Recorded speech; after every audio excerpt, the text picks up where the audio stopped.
Okay then, good evening to all of you. Start करेंगे आज की क्लास। इंडियन पॉलिटी का ये टॉपिक रहेगा। जिन स्टूडेंट्स का 12 तारीख को एग्जाम है उनके लिए, ये सभी के लिए स्पेशल क्लासेस रहेंगी 7 दिन की। ठीक है, 7 दिन का एक तरह से समझिए आप लोगों का क्रैश कोर्स है। उसके बाद जितने भी स्टूडेंट ने बैच परचेज किए हैं, आप लोगों की डिटेल क्लास उसके बाद मैं स्टार्ट करूंगा। 12 तारीख वाले स्टूडेंट हैं, आपका एग्जाम है, तो मैं अभी डायरेक्ट आप लोगों को सिर्फ इम्पोर्टेंट टॉपिक जो भी रहेंगे उनके ऊपर ही डेली क्लास दूंगा। और आप लोगों को सिर्फ दो ही क्लासेस मिलेंगी इसमें। एक तो पॉलिटी की क्लास रहेगी और एक रहेगी आप लोगों की जियोग्राफी की। इस चीज़ का ध्यान रखना। हिस्ट्री की क्लासेस मैंने आप लोगों को ऑलरेडी दे रखी है, आप लोग प्लीज़ उसको वहीं से ही कंप्लीट करने की कोशिश करना। ठीक है, तो इस चीज़ का थोड़ा ध्यान रखिए कि जितने भी स्टूडेंट न्यू बैच वाले हैं, ओल्ड बैच वाले हैं, 7 दिन के बाद जो आप लोगों के बैच स्टार्ट होंगे वो डिटेल होंगे। ये वाले जो भी बैच आप लोगों को दिखेगा अभी 7 दिन के लिए, ये आप लोगों का एक इम्पोर्टेंट बैच रहेगा जो कि क्रैश कोर्स के रूप में होगा। इस बैच से किन किन को फायदा होगा, देखो हिमाचल के जितने भी एग्जाम हैं, इन इन जो भी मैं क्वेश्चन आज कराऊंगा आप लोगों को, या जब 7 दिन तक कराऊंगा, इससे बाहर क्वेश्चन नहीं बनते हैं। बट अगर आपका एग्जाम थोड़ा सा हार्ड आया तो वो डिटेल बैच क्लासेस जरूरी रहेंगी, है ना। तब तक आप लोगों ने यही पढ़ना है। आज का जो टॉपिक रहेगा वो आप लोगों का रहेगा इंडियन पॉलिटी का, जिसमें हम बात करेंगे मेकिंग ऑफ इंडियन कॉन्स्टिट्यूशन के। जो संविधान सभा आप लोगों के या संविधान बना था, उसकी क्या प्रोसेस थी, किस तरह उसको बनाया गया। तो हम इनके ऊपर डायरेक्टली क्वेश्चन ही करेंगे जो आप लोगों को आते हैं। ठीक है, और समझेंगे। कुछ उसमें ट्रिक अगर आप लोगों की लगती है वो भी मैं बताऊंगा कि किस तरह से आप लोगों ने इनको ध्यान रखना। देखिए, इसका जो आप लोगों को हिस्ट्री है वो 1707 से स्टार्ट होती है। जो रिकॉर्डेड क्लास आप लोगों के पास है, जिनको मैंने दी है, सबको नहीं दी है, किसी किसी को दी है। तो रिकॉर्डेड अगर आप लोगों ने देखा होगा तो 1707 से लेकर आप लोगों को 1946 तक का या 1933 तक का इतिहास पूरा उसमें बताया है कि किस तरह से आपका जो कॉन्स्टिट्यूशन है इसकी डिमांड की गई। अब हम डायरेक्टली बात करेंगे कि जो कॉन्स्टिट्यूशनल असेंबली है, ठीक है, जो भी हमारी संविधान सभा है, इसकी डिमांड की जाती है। तो पहला क्वेश्चन आप लोगों को एग्जाम में पूछा जाएगा कि इसकी डिमांड किसके द्वारा की गई थी। तो आप लोगों ने नाम याद रखना है M N रॉय का।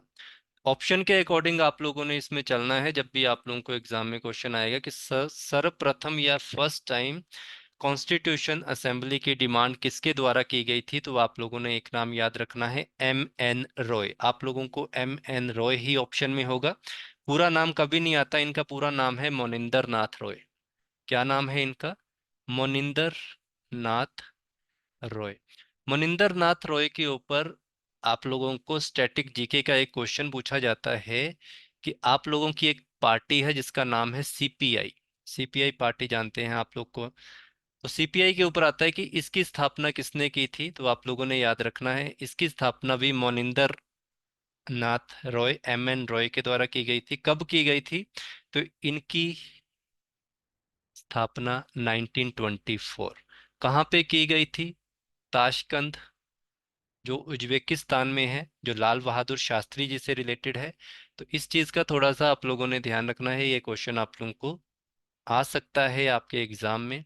इसके बाद अगर हम बात करें, आप लोगों को एग्जाम में क्वेश्चन अगर ये भी नहीं पूछा गया तो सेकंड क्वेश्चन ये पूछा जाता है। ठीक है, डेट याद रखें 1934। 1935 में कांग्रेस के द्वारा डिमांड की गई थी कॉन्स्टिट्यूशन असेंबली की। इसका भी आप लोगों ने ध्यान रखना है ना।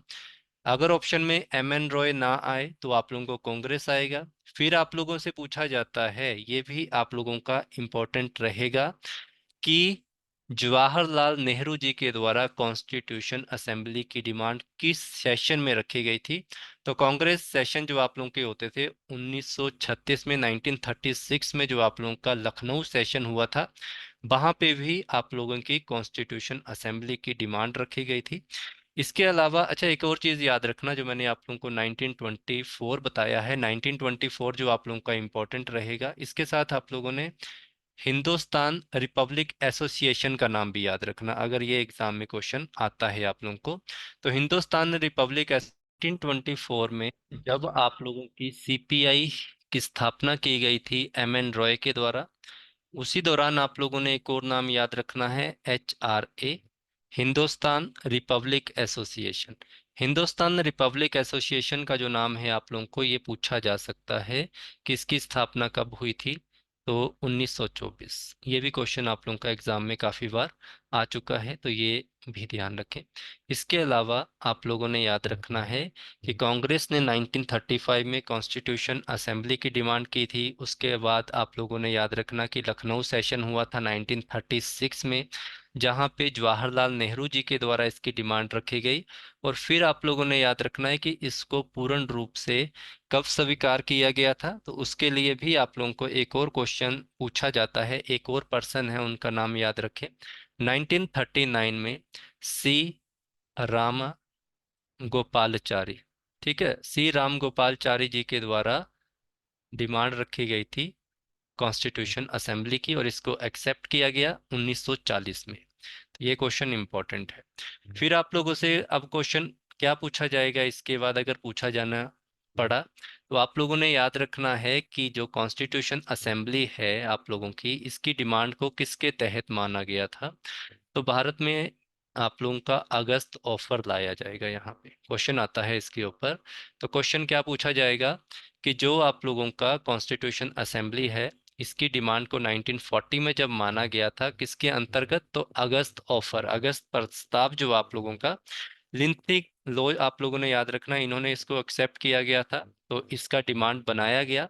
बट इसके ऊपर एक और क्वेश्चन आप लोगों को पूछा जाएगा। वो क्वेश्चन क्या पूछा जाएगा कि इसको, जो आप लोगों का ये वाला डिमांड थी या अगस्त ऑफर को किसने रिजेक्ट किया गया था, तो रिजेक्ट किया था कांग्रेस और मुस्लिम लीग के द्वारा। ठीक है, इंपॉर्टेंट हमारे लिए यही चीज है।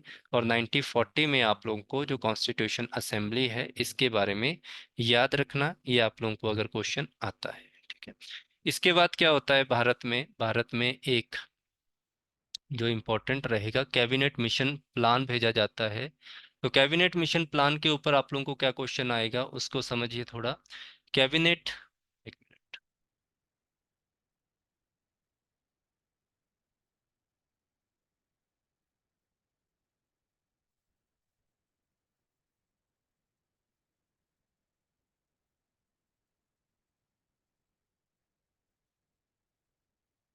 ठीक है, अब कैबिनेट मिशन के ऊपर डायरेक्ट क्वेश्चन आप लोगों को हिट होगा कि कैबिनेट मिशन जो आप लोगों का है ये भारत में कब आया था। इसको मान लिया गया था कब, 1945 में ब्रिटेन ने।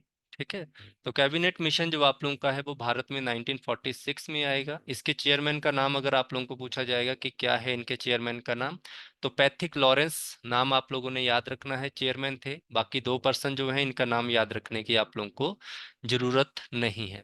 तो कॉन्स्टिट्यूशन असेंबली आप लोगों की बन चुकी है। अब कॉन्स्टिट्यूशन असेंबली के ऊपर आप लोगों को और क्वेश्चन क्या पूछे जाएंगे। कॉन्स्टिट्यूशन असेंबली जो आप लोगों की है ये कब बनकर तैयार हुई थी, तो पहला क्वेश्चन आप लोगों का यहाँ से बनेगा। आप लोगों ने ध्यान रखना है 9 दिसंबर 1946 कॉन्स्टिट्यूशन असेंबली जो हमारी है ये बनकर हमारी तैयार हो चुकी है। ठीक है, 13 दिसंबर 1946 को आप लोगों की, सॉरी, पहले आप लोग ये समझिए कि इसकी पहली मीटिंग कब हुई थी। 9 दिसंबर 1946। टोटल मेंबर कितने थे, 211। उससे पहले एक चीज आप लोग जान लीजिए, मैं आप लोगों को कुछ चीजें बताता हूँ, यहाँ समझिए। जैसे मैंने आप लोगों को पूछा कि पीछे कैबिनेट मिशन प्लान आया था, उसके अंतर्गत भारत में इलेक्शन करवाए गए। ठीक है, तो पैथिक लॉरेंस के अंतर्गत आप लोगों की चेयरमैनशिप के अंतर्गत भारत में क्या आता है, कॉन्स्टिट्यूशन असेंबली को बनाया जाता है और कैबिनेट मिशन प्लान लाया जाता है। इसमें कुछ प्रोविजन रखे जाते हैं, हो सकता है आपको यहाँ से क्वेश्चन कुछ ना कुछ बन जाए। तो प्रोविजन आप लोगों ने याद रखने हैं कि क्या क्या प्रोविजन होंगे।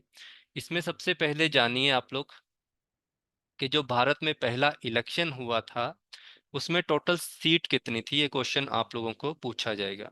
टोटल सीट के बारे में जब भी आप लोगों को क्वेश्चन आएगा तो आप लोगों ने क्या याद रखना है। ठीक है, अगर एग्जाम में डेट पूछी जाए तो आसान है, जुलाई और अगस्त में हुआ था एग्जाम, आज के सॉरी इलेक्शन जो भारत में हुए थे 1947 में। ठीक है, तो इनको ध्यान रखना। अच्छा, इसमें आप लोगों ने क्या चीज याद रखनी है, टोटल कितनी सीट थी, 389। 389 सीट थी, जिसमें आप लोगों ने याद रखना है कि 296 जो सीट आप लोगों की होंगी ये डायरेक्ट इलेक्शन के अंतर्गत आएंगी, कि इनके ऊपर आप लोगों का इलेक्शन होगा।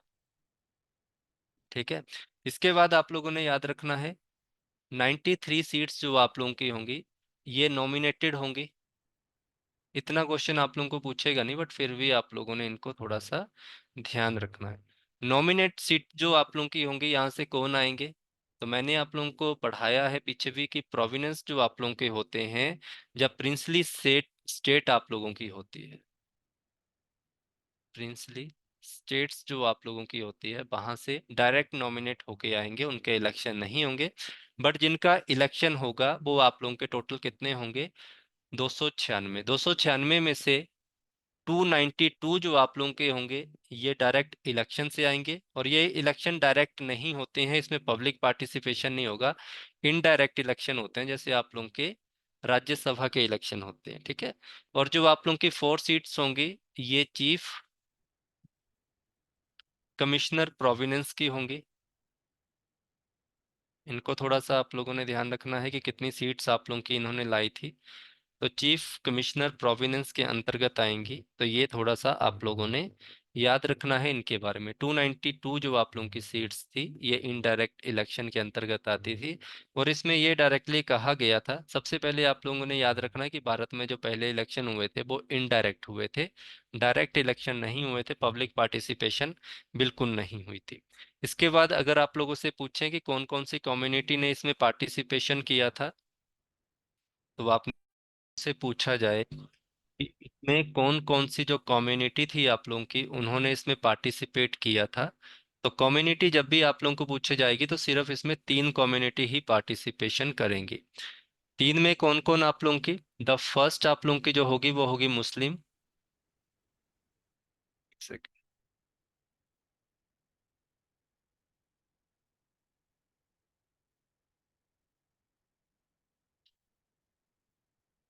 ठीक है, जो फर्स्ट होगी आप लोगों की वो होगी मुस्लिम।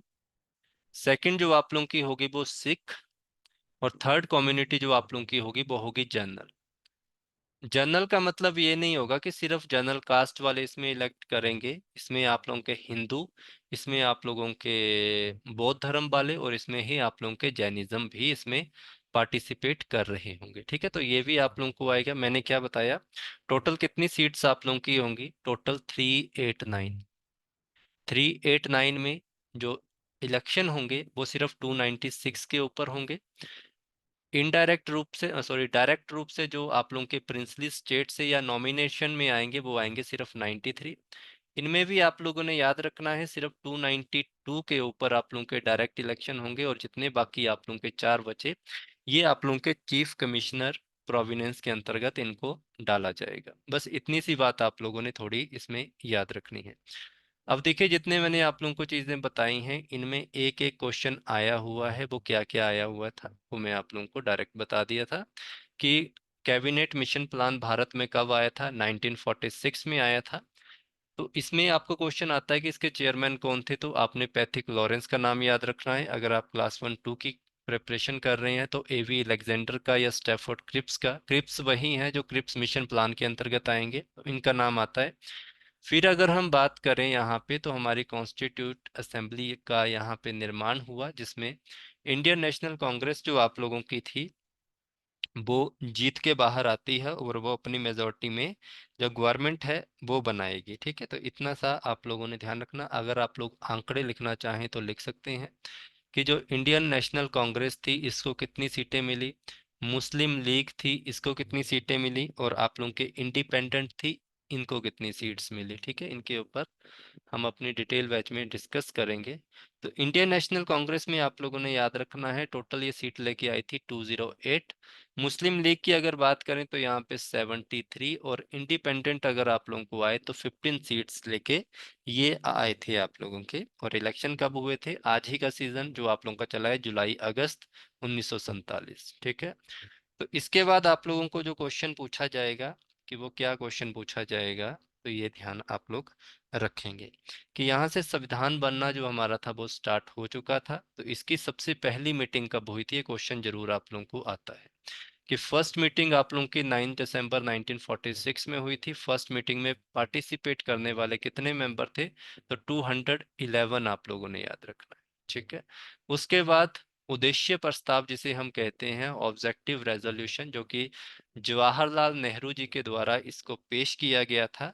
तो ये थोड़ा सा आप लोगों ने याद रखना है। यही हमारा ऑब्जेक्टिव रेजोल्यूशन जो आपका होगा, यही बाद में प्रियम्बल बनेगा, जो कि प्रस्तावना कहलाता है। ठीक है, यही प्रस्तावना हमारा कहलाएगा। तो 13 दिसंबर 1946 को इसको पेश किया। 22 जनवरी 1947 को जो आप लोगों का ऑब्जेक्टिव रेजोल्यूशन था उसको पास किया गया।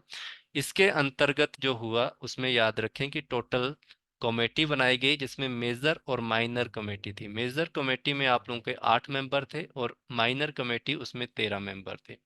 अब मेजर और माइनर के ऊपर भी आप लोगों को क्वेश्चन पूछा जाता है कि जो हमारी कमेटीज होती हैं, इसमें कमेटी में आप लोगों ने सिर्फ मेजर याद रखनी है, और मेजर भी इतनी ज़्यादा आप लोगों को टफ नहीं है। मैं आप लोगों को डायरेक्ट बता देता हूँ कि क्या क्या होती हैं। 4 पर्सन का नाम याद रखना आप लोगों ने: जवाहरलाल नेहरू, डॉक्टर राजेंद्र प्रसाद, सरदार पटेल और डॉक्टर बी आर अम्बेडकर। ठीक है, इसमें क्वेश्चन आप लोगों को सिर्फ इन्हीं के ऊपर आज तक आया है कि ड्राफ्टिंग कमेटी जो आप लोगों की थी, इसके चेयरमैन कौन थे, तो डॉक्टर बी आर अम्बेडकर। अब जब भी आप लोगों को ये क्वेश्चन आएगा कि जो भारत की पहली सरकार बनी थी उसके अंतर्गत जितनी भी कमेटीज बनी थी, उन कमेटी के जो आप लोगों के हेड थे उनका नाम पूछा जाएगा। जब भी आप लोगों को कोई भी कमेटी आएगी जिसके आगे यूनियन या स्टेट लगा होगा, वो हमेशा आप लोगों के जवाहरलाल नेहरू की होगी। Junior power committee, यूनियर constitution committee या स्टेट कमेटी। तो सीधा याद रखना आप लोगों ने, सीधी बात की यूनियन और स्टेट कमेटी जो भी होगी वो डायरेक्टली जवाहरलाल नेहरू के पास होगी, नाम याद रखने की कोई ज़रूरत नहीं है। इसके बाद डॉक्टर राजेंद्र प्रसाद के बारे में आप लोग जानते हैं। डॉक्टर राजेंद्र प्रसाद कौन थे? ये भारत के प्रथम राष्ट्रपति थे। तो हमेशा याद रखना प्रोसीडर कमेटी इनके पास होगी। उसी प्रोसीडर कमेटी को संचालन करना है, स्टीयरिंग करना है, कौन करेगा? वो डॉक्टर राजेंद्र प्रसाद करेंगे। तो ये सीधी बात है, आप लोगों को कैसे याद रखना। यूनियन और स्टेट आप लोगों के जवाहरलाल नेहरू। सरदार पटेल का याद रखना कि प्रोविंस जितने भी प्रांत थे उन सबको इकट्ठा किसने किया था। जब भी आप लोगों को प्रोविंस के ऊपर क्वेश्चन आएगा, प्रोविंशियल के ऊपर क्वेश्चन आएगा, वो सारे आप लोगों के कौन से होंगे? सरदार पटेल के पास होंगे। उन प्रोविंस को इकट्ठा करके उनके फंडामेंटल राइट, चाहे वो माइनॉरिटी के हों चाहे वो आप लोगों के ट्राइबल हों, तो ये याद रखना आप लोगों ने। प्रोविंस जब भी आप लोगों की आएगी और आपको माइनॉरिटी या फंडामेंटल राइट आएगा, ये दो कीवर्ड आप लोग याद रखें। तो ये कौन होंगे आप लोगों के? ये सरदार पटेल होंगे। उसके बाद जो बचेगी स्टीयरिंग और रूल ऑफ प्रोसीडर कमेटी, ये आप लोगों की डॉक्टर राजेंद्र प्रसाद की होगी। ठीक है, तो इसको ऐसे याद रखना होता है, पूरा नाम नहीं याद रखना होता है। मेन मेन चीज़ें जो हमारी काम की होती, मैंने क्या कहा, यूनियन और स्टेट जवाहरलाल नेहरू। प्रोविंशियल की जितनी होंगी और उनके फंडामेंटल राइट से रिलेटेड होंगी वो आपकी सरदार पटेल। तो प्रोसीडर कमेटी और स्टीयरिंग कमेटी जो आप लोगों की होंगी वो डॉक्टर राजेंद्र प्रसाद। और जो क्वेश्चन आपको आएगा वो ड्राफ्टिंग कमेटी का, वो डॉक्टर वी आर अम्बेडकर के ऊपर ही आएगा। तो हमें डॉक्टर वी आर अम्बेडकर का नाम याद रखना ही है। ठीक है, तो इनका जब कंप्लीट होगा तो माइनर कमेटी जो आप लोगों की होती हैं उनके ऊपर आज तक क्वेश्चन नहीं आया है, बट फिर भी अगर आप लोग याद रखना चाहें तो रख सकते हैं। एक आपने याद रखना है हाउस कमेटी, जो पूछी गई है किसी एग्जाम में, ज़्यादा नहीं पूछी है। तो हाउस कमेटी के जो हेड थे उनका नाम क्या था? उनका नाम था बी पट्टाभी। ठीक है, सीतारमैया। तो अब इसको याद कैसे रखना है कि सीतारमैया, तो आपको पता है हाउस कमेटी का मतलब हुआ घर। घर घर में क्या बोला जाता है? सीताराम बोला जाता है। तो बस इससे याद रखें कि हाउस कमेटी सीतारमैया, ये पक्का नाम होगा। ऐसा ना होगा कि वो बी बी पट्टा भी लिखेंगे, सीतारमैया पूरा नाम लिखा जाता है। ठीक है, तो इससे याद हो गया कि हाउस कमेटी कौन सी होगी, हाउस कमेटी सीतारमैया के नाम से होगी। तो ये ध्यान रखना। इसके बाद आती है माइनर में finance and staff committee. Finance and staff committee जो आप लोगों की होगी वो डॉक्टर राजेंद्र प्रसाद फिर से आएंगे।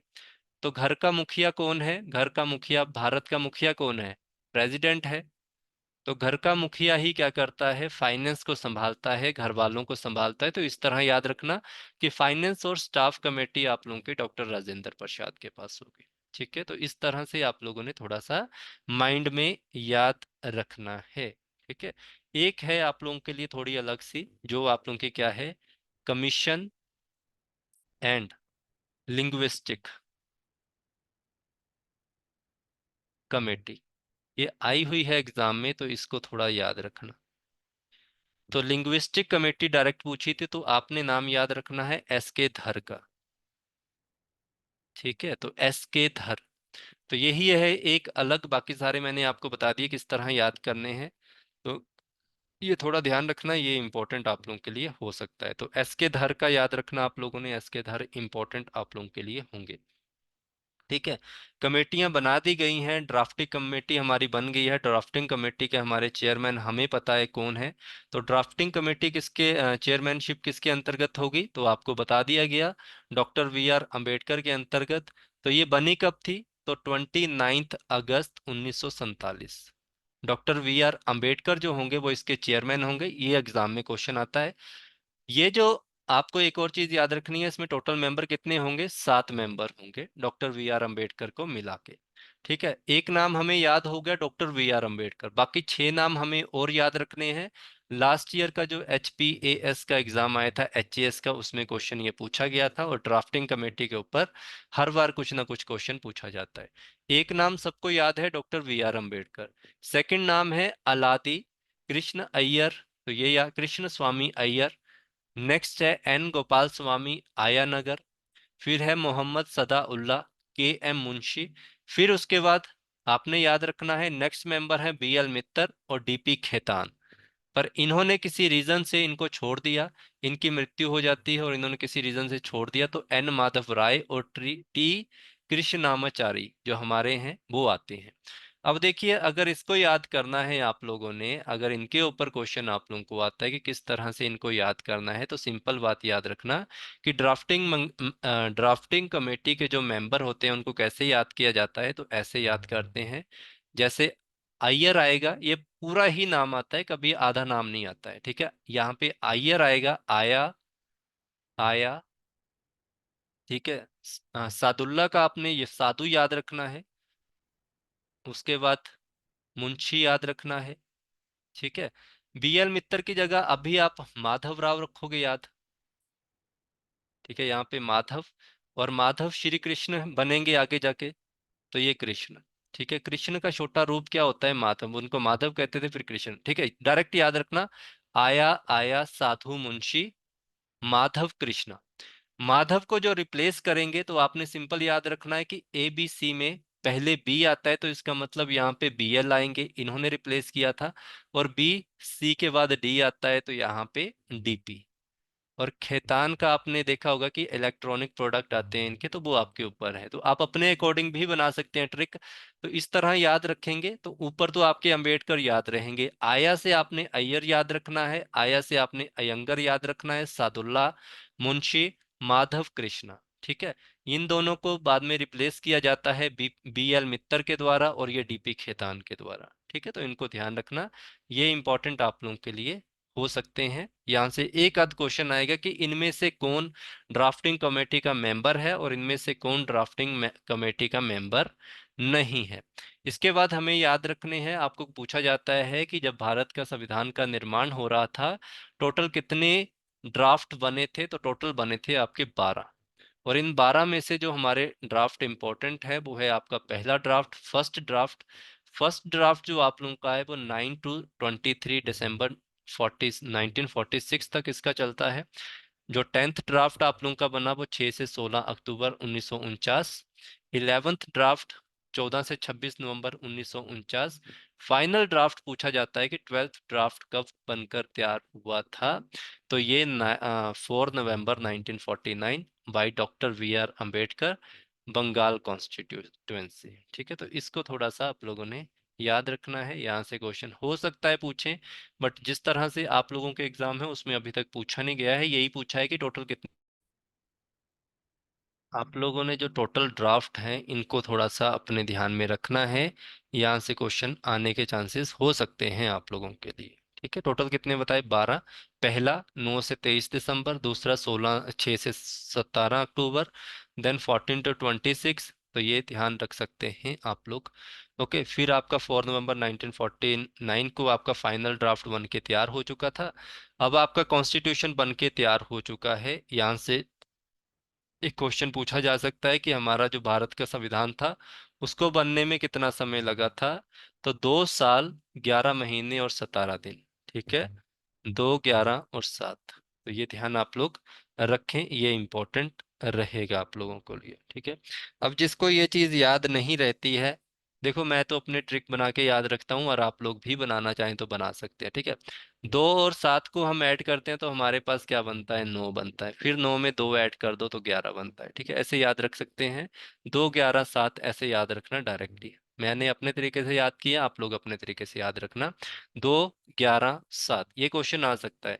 यहाँ पे 2 ईयर हो जाएंगे, यहाँ पे मंथ हो जाएंगे, और यहाँ पे आप लोगों के डे हो जाएंगे। ठीक है, तो ये ध्यान रखना। 2, 11, 17 आप लोगों के लिए इम्पोर्टेंट रहेगा। भारत का जो संविधान था इसको कब अपनाया गया था? 26 नवंबर 1949। 26 नवंबर 1949 को भारत का जो संविधान था इसको अपनाया गया था, जिसके अंतर्गत आप लोगों ने कुछ चीजों को याद रखना है जो आपके इम्पोर्टेंट है। कि कुछ प्रोविजन ऐसे थे, ये क्वेश्चन आता है एग्जाम में, कि भारत का जब संविधान अपनाया गया था उनमें कौन कौन से प्रोविजन थे जिनको ऐड कर लिया गया था। तो आपने याद रखना है, सिटीजनशिप को ऐड किया गया था, इलेक्शन को ऐड किया गया था प्रोविजन को, और प्रोविजन ऑफ पार्लियामेंट इसको ऐड किया था। बट आपके लिए इम्पोर्टेंट ये चीज है। ठीक है, तो ये पूछा जाएगा, तो इसको ध्यान रखना। फिर आप लोगों को क्वेश्चन पूछा जाता है कि आपने, चलो ठीक है, भारत का या वर्ल्ड का सबसे बड़ा एक बुक या आपने कॉन्स्टिट्यूशन तैयार किया, अब इसकी सजावट भी करनी है, डेकोरेशन भी करनी है, तो आपने याद रखना 2 पर्सन का नाम, कि जिन्होंने इसको डेकोरेट किया था। एक पर्सन है नंदलाल बोस, दूसरे हैं ब्योहर राम मनोहर सिन्हा। ठीक है, कौन कौन? नंदलाल बोस और राम मनोहर सिन्हा का नाम आप लोगों ने याद रखना है। फिर होती है, देखो डेकोरेशन का मतलब होता है कि जो कवर लगाए गए, पेज लगाए गए, किस तरह से लगाना है, इस सारा कुछ जो डिजाइन किया गया था, वो 2 पर्सन थे। क्या नाम था उनका? एक का नाम था Nandlal Bose, and second person जो आप लोग के थे उनका नाम था राम मनोहर सिन्हा। अब कैलीग्राफी का मतलब होता है कि जो इसमें राइटिंग की जाएगी उसकी जो सजावट होती है। ठीक है, कॉन्स्टिट्यूशन ऑफ इंडिया, इसमें कौन सा फॉन्ट कितना रखा जाएगा। तो अगर आपको इंग्लिश में पूछा जाएगा तो आपने याद रखना है प्रेम बिहारी नारायण रायजादा। ठीक है, कैलीग्राफी जो इंग्लिश में की गई थी वो प्रेम बिहारी नारायण रायजादा के द्वारा, और हिंदी में जो लिखा गया था कैलीग्राफी में बसंत कुमार वैद्य के द्वारा। ठीक है, भारत का संविधान था, इसको अडॉप्ट अपनाया गया था 26 नवंबर 1949 को, बट इसको लागू किया गया था 26 जनवरी 1950 को। एलिफेंट क्या था? एलिफेंट इसका, सॉरी, सिंबल क्या था? एलिफेंट। क्यों? क्योंकि जो भारत का संविधान है वो विश्व का सबसे बड़ा संविधान है, इस कारण सबसे बड़े जानवर जो आप लोगों के हैं, ठीक है, तो उनको, पशु हैं जो हमारे, एलिफेंट, उनको यहाँ पे दर्शाया गया था। एलिफेंट का नाम आप लोगों ने याद रखना है। फिर आप लोगों को आएगा कि कॉन्स्टिट्यूशन जो हमारा है इसके कुछ फंक्शन के बारे में बताइए, कि जो हमारा कॉन्स्टिट्यूशन है इसके फंक्शन क्या क्या है। अब यहाँ से आप लोगों के क्वेश्चन बनने स्टार्ट होते हैं, और क्या बनेंगे? फंक्शन की बात करें, कॉन्स्टिट्यूशन मेकर, आपसे पूछा जाएगा कि जब भारत का कॉन्स्टिट्यूशन बनाया गया था तो उसमें सबसे पहले टेम्परेरी मैनेज प्रेसिडेंट कौन थे? तो टेम्परेरी प्रेसिडेंट जो आप लोगों ने समझना है उनका नाम है सच्चिदानंद सिन्हा। बट आपको परमानेंट प्रेसिडेंट पूछे जाएंगे तो डॉक्टर राजेंद्र प्रसाद। ठीक है, तो ये ध्यान रखना, टेम्परेरी में सच्चिदानंद सिन्हा, और आपको परमानेंट में याद रखना राजेंद्र प्रसाद। फिर लॉ मेकर आप लोगों के यहाँ पे पूछेंगे कि जो कानून विधि आप लोगों की चली थी उसमें प्रेसिडेंट किनको बनाया गया था? जीवी मावलंकर, इनका नाम याद रखना। वाइस प्रेसिडेंट आप लोगों के होंगे बी टी कृष्णामाचारी और एच सी मुखर्जी। तो ये भी इंपॉर्टेंट हो सकते हैं, बट इंपॉर्टेंट आप लोगों के लिए ये वाले हैं। कॉन्स्टिट्यूशन बनाने में हमारे प्रेसिडेंट कौन रखे गए थे? तो क्वेश्चन आएगा कॉन्स्टिट्यूशन मेकर के टेम्परेरी प्रेसिडेंट का नाम बताओ, और प्रेसिडेंट जो परमानेंट है उनका नाम बताओ। लॉ मेकर प्रेसिडेंट जीवी मावलंकर, और वाइस प्रेसिडेंट का नाम याद रखना। बट अगर आपसे पूछा जाए कि लीगल एडवाइजर कौन थे, legal adviser B N Rau थे। और चीफ ड्राफ्टमैन, देखो ड्राफ्ट कमेटी का जो आप लोगों का चेयरमैन है वो तो doctor V R Ambedkar ji हैं, बट चीफ ड्राफ्टमैन आप लोगों के एस एन मुखर्जी होंगे। ठीक है, तो इनका नाम आप लोगों ने याद रखना है, ये भी इंपॉर्टेंट आप लोगों के लिए हो सकते हैं। कुछ एक और चीजें हैं हमारी स्टैटिक जीके के अंतर्गत, उनके ऊपर हम डिस्कस कर लेंगे। ये जो जितनी भी इमेज है मैंने आप लोगों को दिखाई, इस आप लोगों को मैं ग्रुप में अपडेट कर दूंगा। कुछ एक इंपॉर्टेंट चीजें हैं स्टैटिक जीके के अंतर्गत आप लोगों ने याद रखनी है, वो क्या क्या आप लोगों की है। ठीक है, ऐसे आप लोग लिख लीजिए अपने पास इंपॉर्टेंट डेट। जो रिकॉर्डेड बैच मैंने दिया था उसमें मैंने सारा कुछ दे रखा है, जस्ट मैं आप लोगों को रिवीजन क्लास दे रहा हूँ यहाँ पे। ओके, आपसे पूछा जाएगा कि भारत का जो नेशनल फ्लैग है, नेशनल फ्लैग को अडॉप्ट कब किया गया था, अपनाया कब था। तो जब भी नेशनल फ्लैग के अडॉप्ट की बात आएगी तो 22 जुलाई 1947 याद रखना आप लोगों ने। ठीक है, फिर आपको पता है कि जहां जहां पे भी आप लोगों के ब्रिटिशर्स का राज रहा है वो कॉमनवेल्थ मेंबरशिप अपनानी पड़ी है उन कंट्रीज को। तो भारत भी इसकी मेंबर है, आप लोगों ने याद रखना है। तो आपने याद रखना है मई 1949, तो भारत कॉमनवेल्थ मेंबरशिप के अंतर्गत आया था। इसके बाद आपने याद रखना है एक डेट इंपॉर्टेंट है, 22 जनवरी 1950।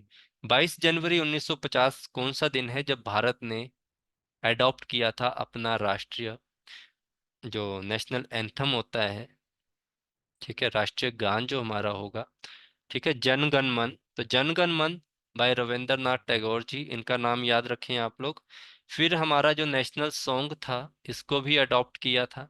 तो नेशनल सॉन्ग के बारे में आप लोग याद रखना, ये दोनों सेम डेट में रहेंगे। तो नेशनल सॉन्ग हमारा बंकिम चटर्जी का नाम आप लोग याद रखें, ये इंपॉर्टेंट पर्सन होंगे। अच्छा, एक क्वेश्चन में पीछे रह गया कि जब हमारा भारत का कॉन्स्टिट्यूशन बना था, इस कॉन्स्टिट्यूशन में जब अपनाया गया था तो कितने लोगों ने इसमें साइन किया था। ठीक है, तो 284 लोगों का नाम याद रखना। सॉरी, नाम नहीं याद रखना अपने, डेट या इतने पर्सन का नाम याद रखना। बट आपको क्वेश्चन ये नहीं पूछेंगे, आपसे पूछेंगे कि बताओ फीमेल कितनी थी। ठीक है, टोटल फीमेल का पूछा जाएगा। तो टोटल आप लोगों ने याद रखना है 15 जो फीमेल थी, ये इंपॉर्टेंट आप लोगों की रहेंगी। ठीक है, 15 महिलाओं ने भी इसमें साइन किए हैं, ऐसा नहीं था कि सारे ही पुरुष थे आप लोगों के। ठीक है, तो फिर मैंने बता दिया आप लोगों को कि permanent president doctor Rajendra Prasad आप लोगों के चुने गए थे। तो ये चीज़ें इंपॉर्टेंट हमारे लिए रहेंगी, यहाँ से आप लोगों को क्वेश्चन पूछे जाएंगे। अब आपके एग्जाम में एक भी क्वेश्चन इससे बाहर नहीं होगा। ठीक है, कि कॉन्स्टिट्यूशन जब हमारा बनाया गया उसमें क्या क्या चीज़ें, तो आपने ये सारा एक बार रिवाइज कर लेना है कि जो जो मैंने बताया। जब मैं डिटेल क्लासेस दूंगा तो जब आप लोगों को मैं इसकी डिटेल क्लास दूंगा तो मैं वहाँ पे पूरी हिस्ट्री समझाऊंगा आप लोगों को कि कॉन्स्टिट्यूशन क्यों बना है, मतलब इसका क्या जरूरत पड़ी कि हमें कॉन्स्टिट्यूशन की जरूरत है, किस हेलो। किस तरह की। जी। जी सर, बीच में sorry to interrupt you sir, बीच में ना आवाज चली जा रही है जी। ओके, इसकी जी सर। रिकॉर्डिंग रिकॉर्डिंग मिल जाएगी आपको ना। ठीक है। Okay sir. ठीक है, तो इस चीज़ का ध्यान रखना, मैंने कहा कि जब मैं आपको इसके डिटेल बैच दूंगा, डिटेल क्लासेस दूंगा, तो वहाँ पे मैं सारा कुछ समझाऊंगा कि कॉन्स्टिट्यूशन क्या ज़रूरत थी इसकी, क्यों बनाया गया, किस किस तरह से क्या क्या प्रॉब्लम आप लोगों को क्रिएट हुई है ना, वो अलग चीज़ आप लोगों की रहेगी। पर जिनका भी एग्ज़ाम है उनके लिए एक रिवीजन क्लासेस थी। और आप लोग भी इसके नोट्स बना के रखना जो जो मैं यहाँ पे डेली आप लोगों को दूंगा। ठीक है, तो आज की क्लास आप लोगों की इतनी रहेगी, कल से हम डेली एक एक घंटे की क्लास लेंगे, क्योंकि 6 दिन में मैंने कंप्लीट करनी है पॉलिटी और जियोग्राफी। ठीक है, तो कल ही आप लोगों की क्लास रहेगी पॉलिटी की 4 बजे, और जियोग्राफी की आप लोगों की जो क्लास रहेगी वो 8 से 9 बजे। ठीक है, कल से होगी। तो ये, और ये वाली जो मैं आप लोगों की इमेज होगी वो मैं ग्रुप में अपडेट करता हूँ, कोई डाउट आएगा तो प्लीज़ मुझसे पूछना। और इसकी रिकॉर्डिंग आप लोगों को मैं अपडेट कर दूंगा, वहां से आप लोग प्लीज़ चेक करना, कोई भी डाउट आएगा प्लीज़ मैसेज करना मुझे।